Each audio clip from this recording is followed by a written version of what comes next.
ดเอาไว้บานជាគេធ្វើពិធីបុណ្យផ្កាហើយពិធីបុណ្យផ្កាគេរៀបចំយ៉ាងដូចម្តេចដែរ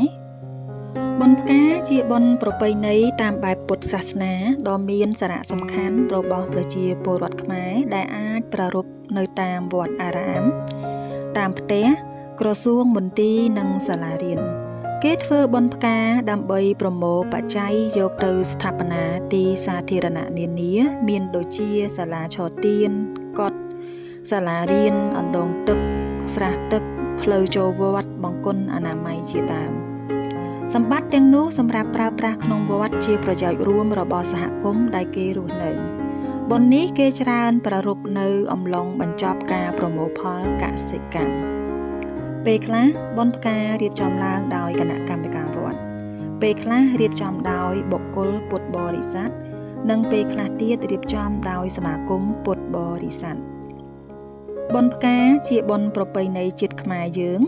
មានតាំងពីបុរាណកាលមកហើយត្រូវបានប្រជាពលរដ្ឋអនុវត្តបន្តរហូតដល់បច្ចុប្បន្នយើងទាំងអស់គ្នា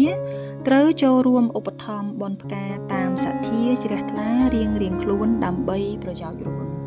ជាទូទៅប្រជាពលរដ្ឋខ្មែរតែងមានអារម្មណ៍រីករាយនៅថ្ងៃបុណ្យផ្កានិងមានសទ្ធាជ្រះថ្លាជួយទ្រទ្រង់សាសនា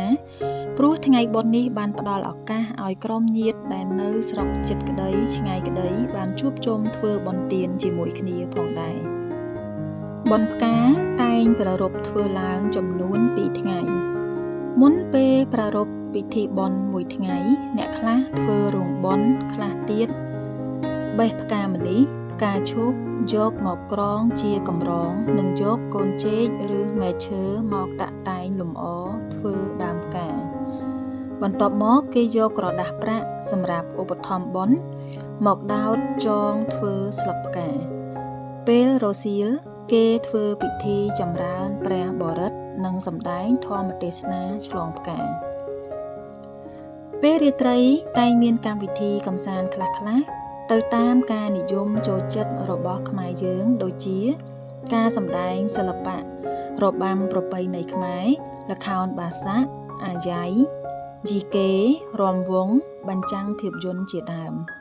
ក្រៅពីការកម្សាន្តសប្បាយក៏ជាការផ្ដល់ឱកាសដល់អ្នកចូលរួមទាំងអស់ដែលមានសទ្ធាជ្រះថ្លាចូលចាប់មគ្គផលដើម្បីសន្សំកុសលបុណ្យរៀងៗខ្លួនផងដែរលុះព្រឹកឡើងគេរៀបចំដង្ហែផ្កាទៅថ្វាយព្រះពុទ្ធរូបនិងវេរប្រគេនផ្កាបច្ច័យដល់ព្រះសង្ឃជាកិច្ចបង្ហើយបុណ្យ